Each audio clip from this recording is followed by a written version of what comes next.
గాక. ఉదయకాలం ఈ ప్రార్థనలో ఏకీభవించిన ప్రతి ఒక్కరిని దీవించండి, ఆశీర్వాదించండి. నీ మాటలు ధ్యానిస్తుండగా నీవే మాతో మాట్లాడమని, ధ్యానిస్తున్న ప్రతి మాటలు మాకు దీవెనకరంగా ఆశీర్వాదకరంగా మార్చమని యేసయ్య నామములో అడుగుచున్నాము తండ్రి, ఆమేన్. దేవుని పరిశుద్ధ నామానికి వందనాలు. ఈ ఉదయకాలం ఈ ప్రార్థనలో ఏకీభవించిన మీ అందరికీ కూడా యేసయ్య నామములో ప్రత్యేకమైన వందనాలు తెలియజేస్తున్నాను. దేవుడు మిమ్మల్ని మీ కుటుంబాన్ని కూడా దేవుడు దీవించి ఆశీర్వదించును గాక. ఈ ఉదయకాలం ద్వితీయోపదేశ కాండం 5వ అధ్యాయం 16వ మాటను మనం చదువుకున్నట్లయితే,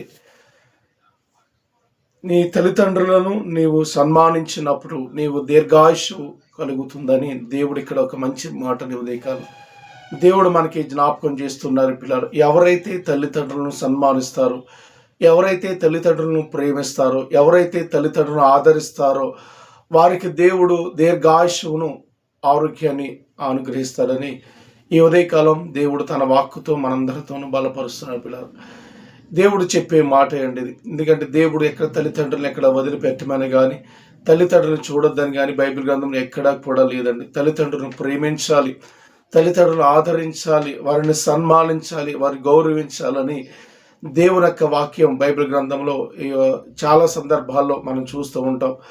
ఎందుకంటే తల్లిదండ్రులను ప్రేమించే వారిని దేవుడు తప్పనిసరిగా ఆశీర్వదిస్తాడండి. తల్లిదండ్రులను ఆదరించే వారిని దేవుడు తప్పనిసరిగా వారిని, వారి కుటుంబాలను కూడా దేవుడు దీవిస్తాడు, ఆశీర్వదిస్తాడు అన్నట్లుగానే ఈ ఉదయకాలం ఈ చదువుకున్న వాక్య భాగంలో ఉన్నదండి.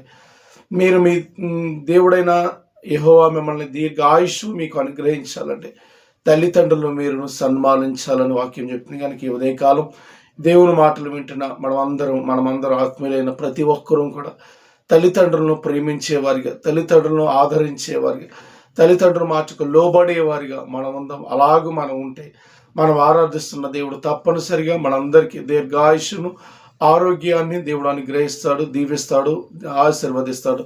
అటువంటి కృప పరిశుద్ధాత్మ దేవుడు ఉదయకాలం ఈ ప్రార్థనలోకి పెంచిన ప్రతి ఒక్కరికి కూడా నా దేవుడు అనుగ్రహించును గాక.